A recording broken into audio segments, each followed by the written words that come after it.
This episode of Onward to Victory is proudly presented by our pals at West Coast Screen Printing and Embroidery at wcscreens.com. If you have needs with screen printing, embroidery, or more, make a beeline for wcscreens.com. They have nationwide shipping and wholesale pricing. Not only are they big supporters of this podcast, but, like you, they are also diehard fans of the Fighting Irish. wcscreens.com. And on with the show.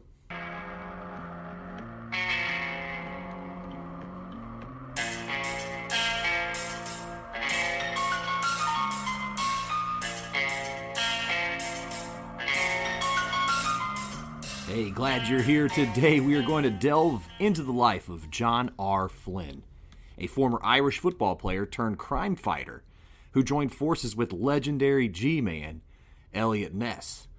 Hence the dark, ominous noir music a moment ago. The echoes of the gridiron meet the pulse-pounding rhythms of crime fighting. The roar of the stadium blends with the pursuit of justice on the mean streets. Buckle up those chin straps, Irish fans. This is Onward to Victory.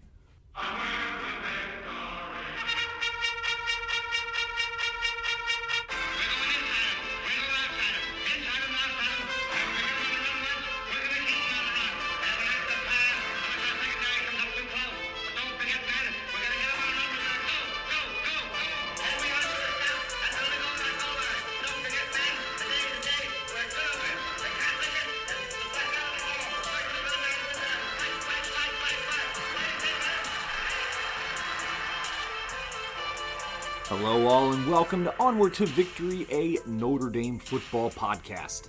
My name is Alex Painter and this is episode number 91, the first offering of 2024.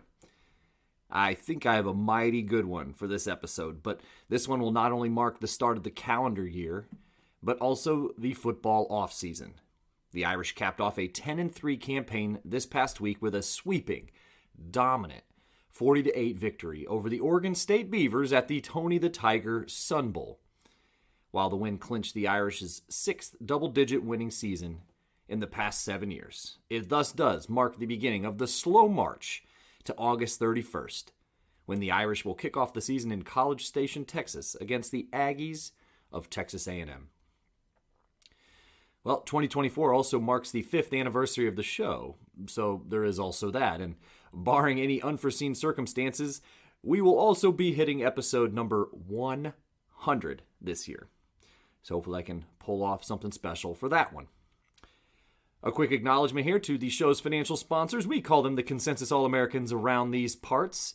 These folks have either contributed significantly in the past or are currently donating to the show's efforts, and they are Dr. Jeremy Scarlett of Whitefish Bay, Wisconsin, Brad Glazier of Williamsburg, Indiana, author and friend Will Fuller of Warren, Ohio, Michael Finan of Rutherford, New Jersey, and my good pal Andy Nickel of South Bend, Indiana.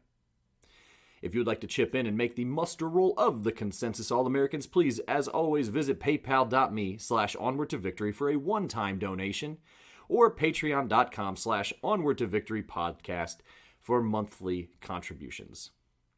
I'd be remiss not to mention that the show is powered by West Coast Screen Printing and Embroidery at wcscreens.com. So please jump over to them with any screen printing, embroidery needs, or whatever. And I appreciate you all. At any rate, this isn't actually the episode I had planned, but I was getting a head start on my New Year's resolution of reading 30 books. And so for my first one, I'd been working on already. So again, head start, but it was on a topic that I am kind of near and dear to personally. But I stumbled on a little anecdote while reading this book that sent me down a significant rabbit hole for a few days. And this is kind of the product of that. But I was reading a book called Eliot Ness, The Rise and Fall of an American Hero by Douglas Perry, when on page 150, I read the following passage. Reporters who had sat through a boring budget meeting one night had learned that John R. Flynn, Eliot's executive assistant, would be in charge of a small group of civilian investigators who will visit precinct stations and inspect the work of policemen on beats and in cruising squads. Flynn, a 37-year-old lawyer and former Notre Dame football player, seemed ideally suited for the role. He was 6'4" tall, with broad shoulders, slicked back hair, and the kind of abbreviated lip rug that Germany's new fascist leader was making fashionable. He looked more like a gung-ho safety director than his boss, Eliot Ness. End quote. Needless to say, as a bit of a long-time Eliot Ness fan, this mention of Notre Dame football in this biography definitely perked up my interest. And I'm also happen to be a big fan of comic strip hero Dick Tracy, who was inspired by Eliot Ness. And if you're otherwise not aware or fully aware of who Eliot Ness was, well, just buckle in because we're going to talk about that. But I just knew this was one I had to tackle. And to my knowledge, this was confirmed after kind of doing a cursory internet search, I'm not sure John R. Flynn has been much discussed, either as a Notre Dame football player or as Eliot Ness's executive assistant safety director in the city of Cleveland. So we're going to tackle both of these. And unexpectedly, this one also ended up hitting home, geographically anyway, in a very significant way that I never would have guessed. So here you go. I hope you enjoy From the Gridiron to the G-Men, John R. Flynn's Pursuit of Justice with Eliot Ness, right after this.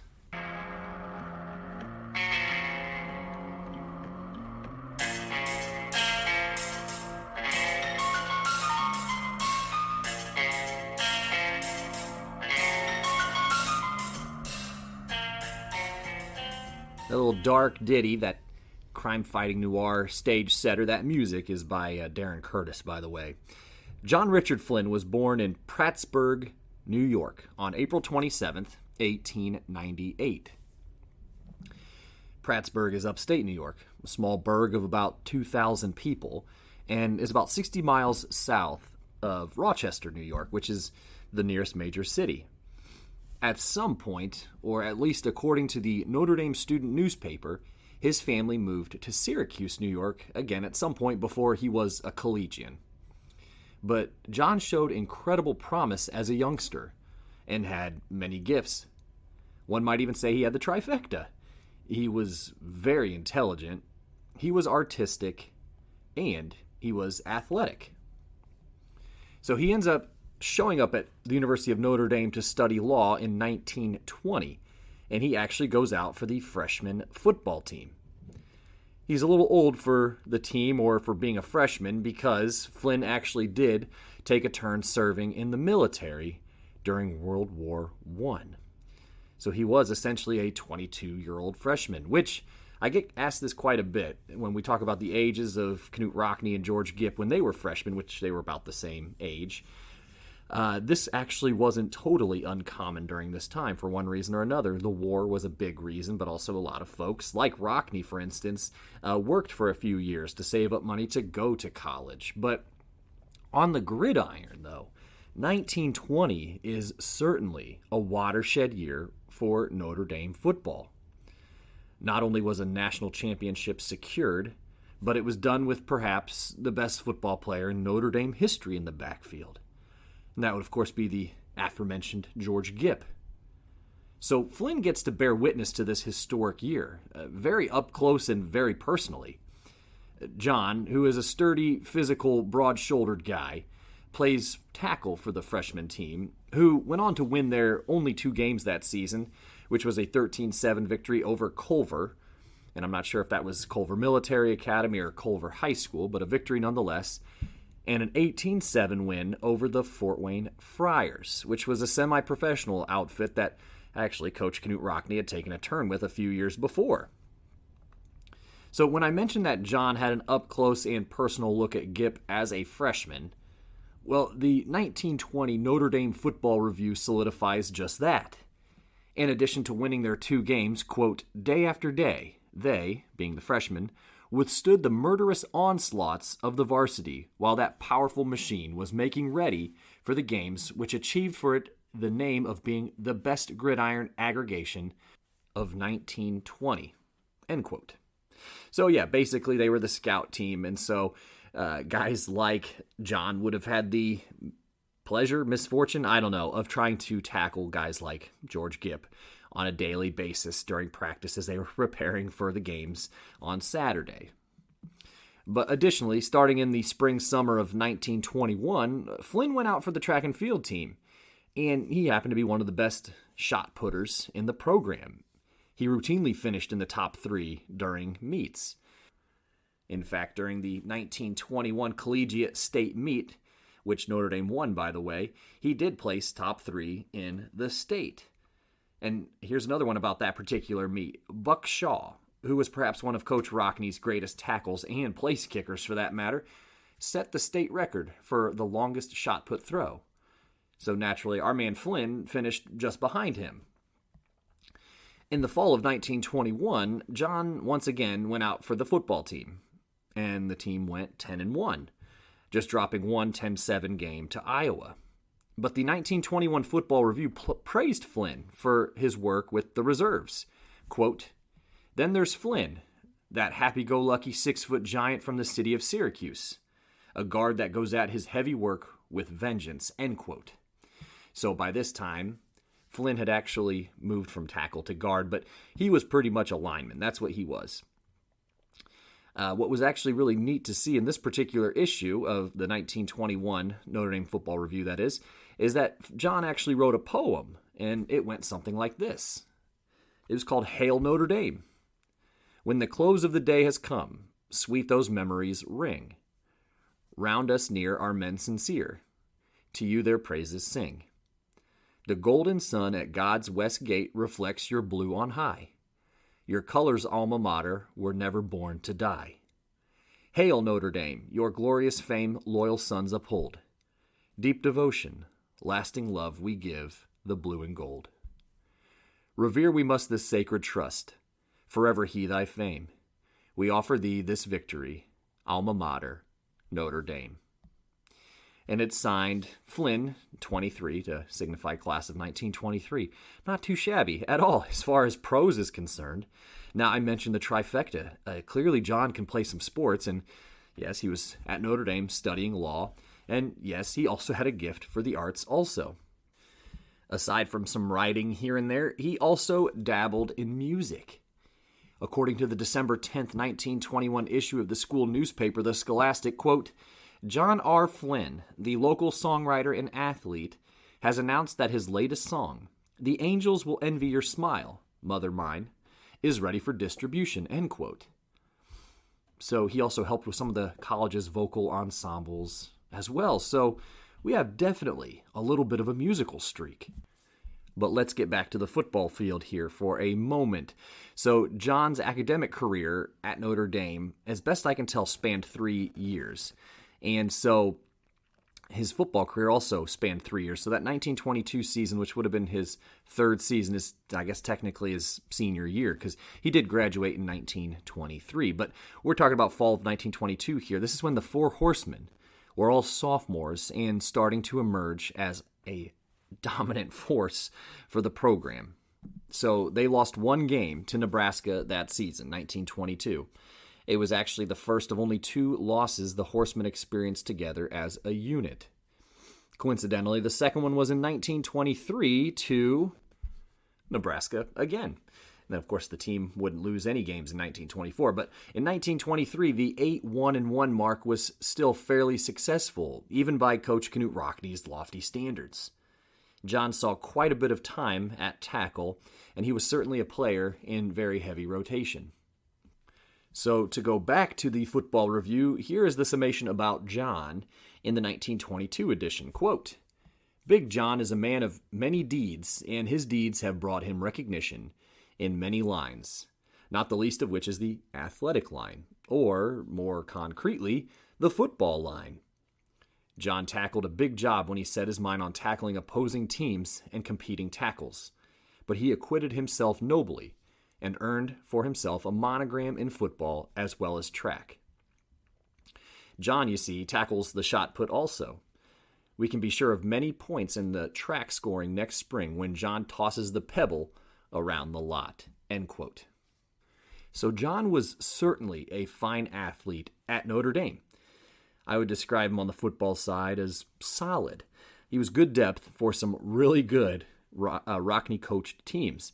And based on when his career took place at Notre Dame, again, he had the opportunity, I guess I'll say, to watch that magical 1920 season of George Gipp, and then kind of go through the passing of George Gipp and experience that as a student, and then all the way up through the emergence of the Four Horsemen. So while he was a Notre Dame football player, he definitely got to see a lot, and some of the things that we talk about today as just being incredibly significant for the program. But our man did indeed graduate from the university in 1923 with a degree in law. It was at some point during John's time at Notre Dame as a student that he fell in love with a woman named Beatrice Baltes. It's Baltes. I think it's got to be German. But after doing some digging, I found that she, Beatrice that is, was a Fort Wayne, Indiana native and a student at nearby St. Mary's College. While she was there at St. Mary's, she joined the Alpha Omega sorority, which I only know because the newspapers published this, along with the fact that she hosted a few of her sorority mates at her initiation at the family's home on Forest Park Boulevard in Fort Wayne. Forest Park Boulevard is kind of one of those older neighborhoods, and if you're kind of from the Fort Wayne area, there's a good chance you might know what section of town this is, but this is actually about a 5-minute drive from where I grew up in Fort Wayne. Fun fact. But anyway, the two ultimately married in Fort Wayne in 1925 and moved to Cleveland at some point shortly thereafter. By 1927, John was settled into Cleveland and even being named president of the Cleveland Notre Dame Club, an organization which counted some of the Miller brothers in its membership, mind you. So the Flynns are educated, they're newly married, and they are settling in just fine in their new home of Cleveland, Ohio. So let's pause the Flynns for a moment and switch gears over to the Windy City. That'd be Chicago around this time. Two more figures step to the forefront. First is the infamous gangster Al Capone. This is the very same Capone that might have had a hand in the death of Knute Rockne in 1931, but that's another story. At any rate, I'm going to move at about a 30,000-foot level here for just a second. The highly controversial Volstead Act was passed in 1919 and began to be enforced in early 1920. Highly controversial, yes, the Volstead Act banned the manufacture and sale of alcoholic beverages. Pretty much as soon as it went into effect, the law was being broken. And it was up to the feds and the local municipal police departments, who were woefully unprepared, to enforce the act. In 1925, about the same time Flynn got married in Fort Wayne, Capone was made head of the Chicago Outfit, a group of gangsters based on Chicago's South Side. But slowly and steadily, and very publicly, he took over the bootleg liquor game in his adopted hometown of Chicago and beyond. And just so it's clear, it was liquor, it was gambling, it was prostitution, you name it. Capone had his hand in pretty much everything. But why people liked him was because he was very charismatic and very generous, and that captured the hearts of many Americans, particularly as the Great Depression would later rack the country in the late 20s and the early 30s. He was essentially giving the people what they wanted. Most people thought the Volstead Act was unjust and a kind of an overstep by the federal government. And Al Capone actually once famously said, "When I sell liquor, it's called bootlegging. When my patrons serve it on Lakeshore Drive, it's called hospitality." And well, that level of candor really resonated with folks. And not to mention, again, he was charismatic and gregarious and generous even. And again, while we're talking about the Great Depression era here, that resonated with folks also. But Al Capone was also brutal. And I mean very brutal. The St. Valentine's Day Massacre in February of 1929 is your perfect example of this, when Capone's men, in which a couple of them dressed up like police officers, rounded up 7 members of the rival Northside Gang. This is in broad daylight, and lined them up against a wall and executed them. This was when the public sentiment kind of began to sway. Folks were really like, what the hell is going on here? But the infrastructure of the Department of Prohibition, and not to mention local police departments, were not nearly well equipped enough to handle the situation, nor handle the bootlegging rackets, Al Capone, none of it, not one bit. And it also didn't help that corruption was rampant among law enforcement at this time. Everybody seemingly up and down the hallways of your average police department was getting a cut from a bootlegger to look the other way. It was all pretty much a crap storm. I stopped just short of saying the word I wanted to use there. But what they needed was someone like Eliot Ness. But why was Eliot Ness the perfect guy for the job of cleaning up the illicit liquor manufacturing industry? Like the rest of us, he was very flawed in many respects, but professionally, he shot straight. He thought strategically, yet practically, and perhaps most importantly, he couldn't be bought off by Capone, or any other gangster for that matter. I mean, Ness would bust his own father for a crime if he had to. Probably not his mother, though. Ness was a little bit of a classic mama's boy, but the Bureau of Prohibition decided that a small, nimble, clandestine, incorruptible squad of men were needed to infiltrate the bootlegging gangs, hit the pavement, and just do it. So Eliot Ness was actually plucked from relative obscurity to lead the squad, which, if you have seen the Kevin Costner movie, when Kevin Costner himself plays Ness and Robert De Niro plays Al Capone, this squad was really effective in tamping down the bootleggers, shutting down or destroying hundreds of thousands of dollars worth of operation and supply, which costed Capone millions of dollars. So to keep the timeline a bit fluid here, Ness took charge in late 1930.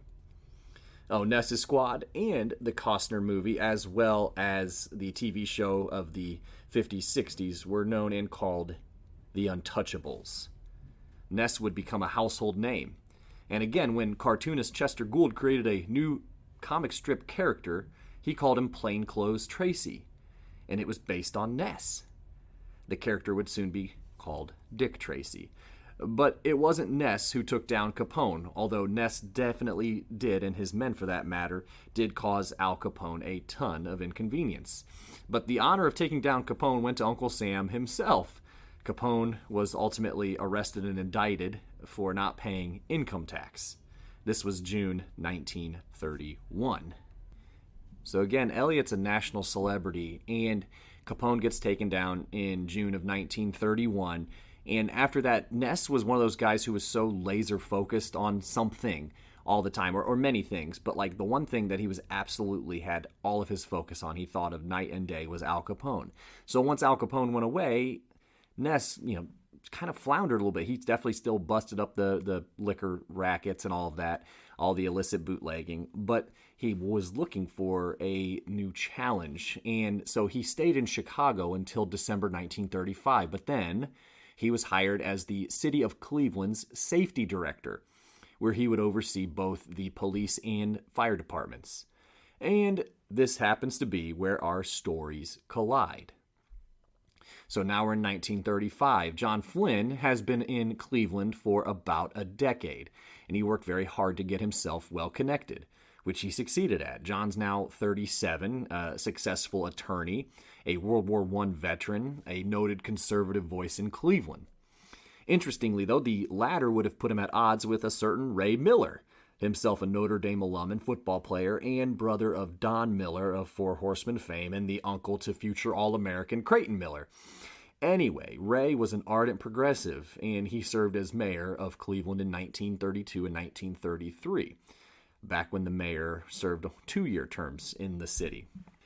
I just thought that was interesting because, of course, Flynn and Ray's brother, Don, again, Four Horsemen, would have been teammates while at the University of Notre Dame, and again, just serves as a reminder that the Notre Dame football player was the mayor of Cleveland, and one that came from a fairly famous family at that.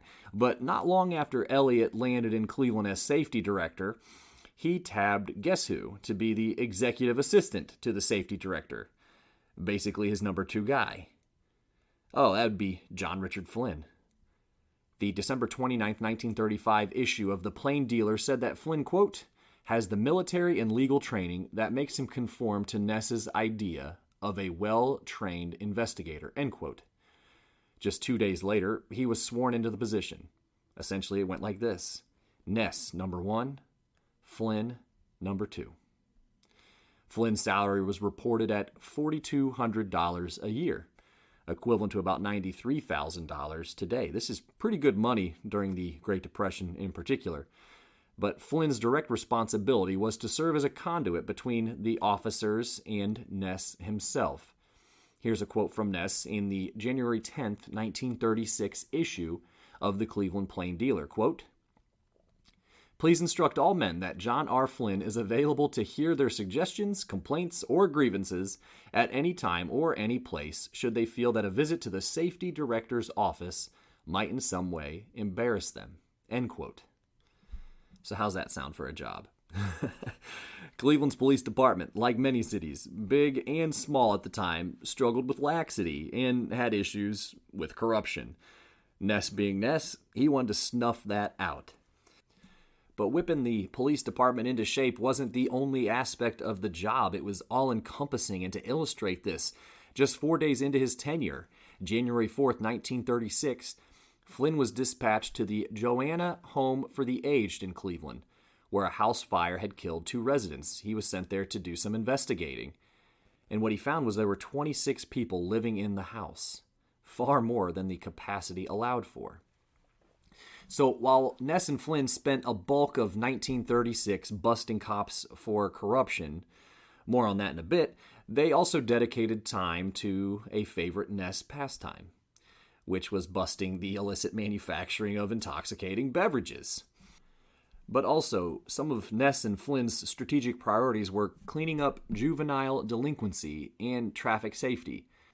As for the former, around this time, folks in law enforcement didn't think about stunting would-be criminals when they were juveniles and kind of trying to redirect them into something different. So, for instance, Eliot incorporated a Boy Scout program in some of the toughest neighborhoods in Cleveland to try to, again, redirect would-be criminals into something productive for them. And he actually, as the scout leaders, he would get former criminals or police officers, again, folks who could have a positive impact on the juveniles, again, before they became delinquents. And traffic safety, Cleveland had one of the highest rates of traffic accidents of any city in the country. So they dedicated a lot of time to kind of clean up the streets as well from an automotive perspective. Now, as if the pair didn't already have their work cut out for them, there was some other damn serious stuff going on in the city, namely the Cleveland torso murderer who was on the loose. This was and still is a pretty harrowing episode in Cleveland history. Throughout 1935 and 1936 and beyond, body parts of Clevelanders, namely the working poor, prostitutes, or those living in the shanty towns, were found. The bodies, without exception, were always found decapitated, with what Eliot and the coroner agreed was with surgeon-like precision. It flummoxed Eliot and Flynn and the rest of the department and scared the absolute hell out of Greater Cleveland. Sometimes body parts were found in the Cuyahoga River. Other times the body parts were dismembered, wrapped in butcher paper, and stored in bushel baskets to be found in some public place. It was just terrible, but look it up on the internet if you're curious. But I only bring it up too because it was a huge burden on the men, Ness and Flynn, while they worked together. Ness even sent Flynn to Newcastle, Pennsylvania, when a similar killing occurred to see if there were any patterns or similarities between the two.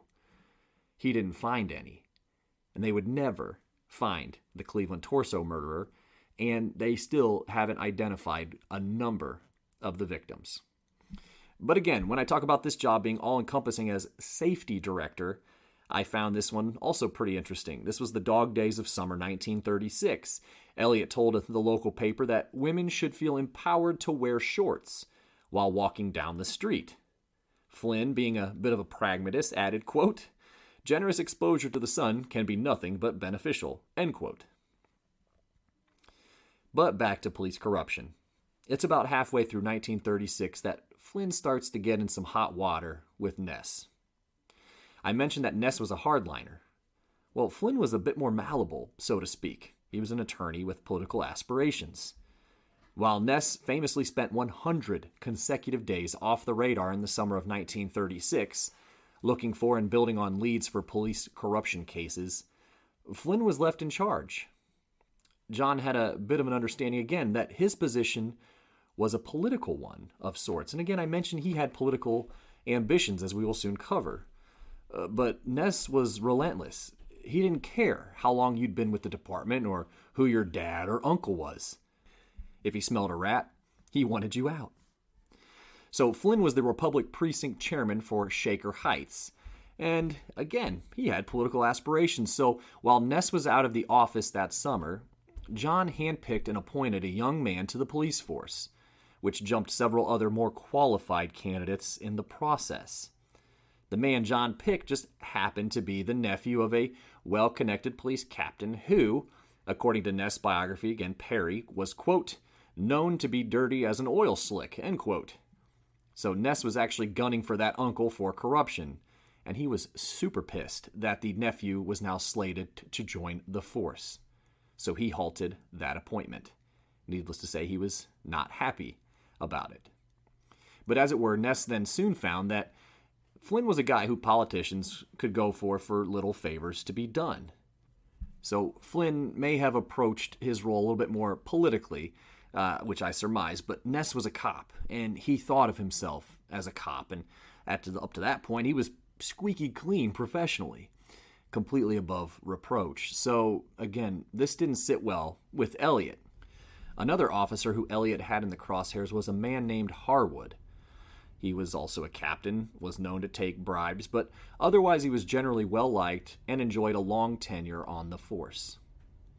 Eliot was hell-bent to see that Harwood didn't enjoy his time remaining on the force and intended to have him formally brought up on charges. But John tried to push Harwood's retirement papers with a full pension through before the charges could materialize. It was fairly obvious to Eliot and the general public that John was trying to cover for a friend, and Eliot went as far as the Civil Service Board to stop to make sure these retirement papers could not go through. And then eventually Harwood went to court, and Flynn was frustrated by this whole episode.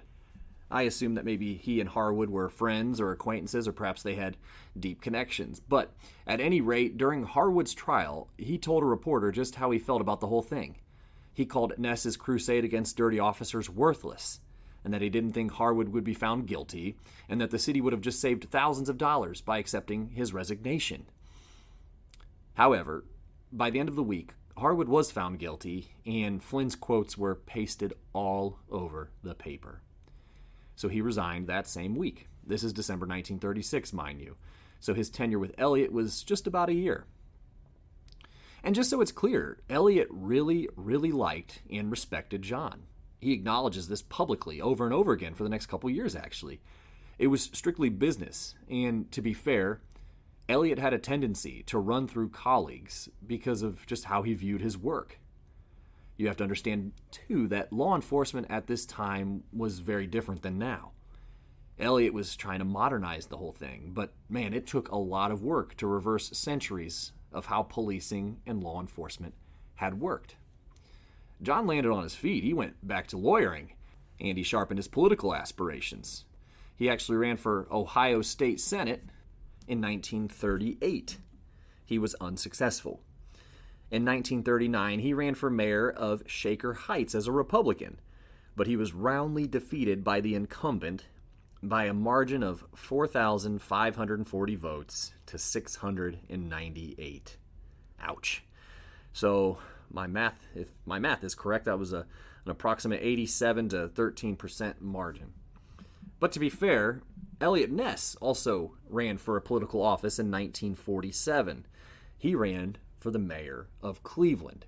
Now, I mentioned that Ness didn't view his job as a political one, and he was woefully unprepared for this political race. He just didn't play the game the same way, and he was absolutely embarrassed in 1947. He was soundly defeated by a 2-1 margin, 67 to 33% essentially, for the mayor of Cleveland. And again, he was so out of touch with how politics worked that, it was early in the evening on election night when it was clear that he was going to get absolutely demolished at the polls, that Eliot showed up at Thomas Burke's house. So Burke was the mayor, and he was also the incumbent, and he was also the one who was going to win in a landslide against Eliot in 1947. But Eliot showed up at Burke's house and kind of just joined in the party. He gave his concession speech there, but then he spent the entire evening celebrating with Burke's supporters at Burke's house. So again, that was kind of Eliot in a sense. He didn't really know how these things worked, and he wasn't particularly good at the politics stuff. But political defeats aside, when World War II broke out, John enlisted in the Air Force as a captain. And he had actually served in the Ohio National Guard as a first lieutenant for several years, likely all throughout the 1930s. So he formally joined up in July of 1942, and he ultimately rose to the rank of colonel. And when the war was over, he landed back in Fort Wayne in around 1949 to resume his law practice. He moved there with Beatrice and their son, John Jr., and they moved to Beatrice's family's home on Forest Park Boulevard.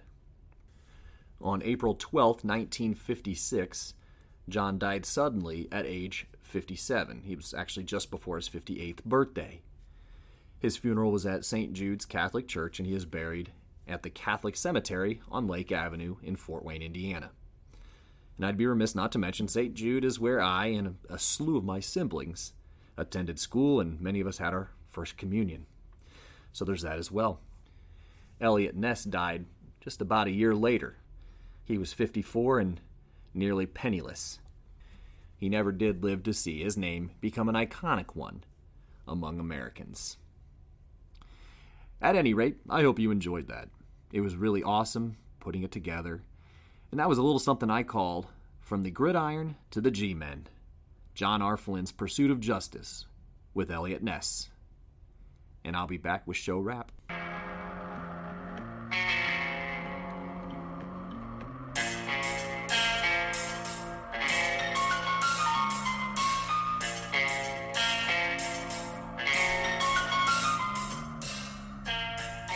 Right, well, I guess that was that, and I hope you enjoyed it. Like I said, I hadn't seen this story documented, with the exception of just a few paragraphs in the Douglas Perry book, again, called Eliot Ness, The Rise and Fall of an American Hero. I hadn't seen it really documented, and perhaps it has been, and I just missed it. But it was really fun to put together. I have a really strong passion, obviously, for Notre Dame football and kind of finding these stories, but I love Eliot Ness. I think in some respects his life was every bit more interesting even than the stories that were written about him. Mostly were fictional, or perhaps some elements of the truth were taken, but still, again, spun into some sensational story. And in some respects, many respects even, Eliot's life was even more exciting than these works of fiction. And he was a very, very interesting guy. And again, flawed, very flawed actually. But that's really what makes him and all of us interesting, right? And as far as John Flynn is concerned, it's good to kind of shine a light on a guy who served his country honorably during both world wars, played for some really good Rockne teams, and was a solid contributor, and had a long career of public service afterwards. And it was great to kind of highlight the collision of these two guys. So I really hope you enjoyed that. If you did, please make sure you like, subscribe, share the episode with your family, your friends, whomever you think might find it interesting. We wrapped up 2023 at the easily, hands down, the most successful year in show history. So as we vault into the fifth year, we've got some milestones to celebrate, as I kind of mentioned at the top of the show. So stick around, again, like, subscribe, do whatever it is that you got to do to make sure that you're being alerted to all of the latest offerings. 2024 is going to be a great year, and if you'd like to contribute monetarily to the show, throw into the collection baskets, if you will, please visit paypal.me/onwardtovictory or patreon.com/onwardtovictory podcast. Anything is appreciated, and anything keeps the lights on, let me tell you. So with that, I am going to sign off. This has been Onward to Victory, a Notre Dame football podcast, and in kindness, I am your host, Alex Painter. And as always, go Irish.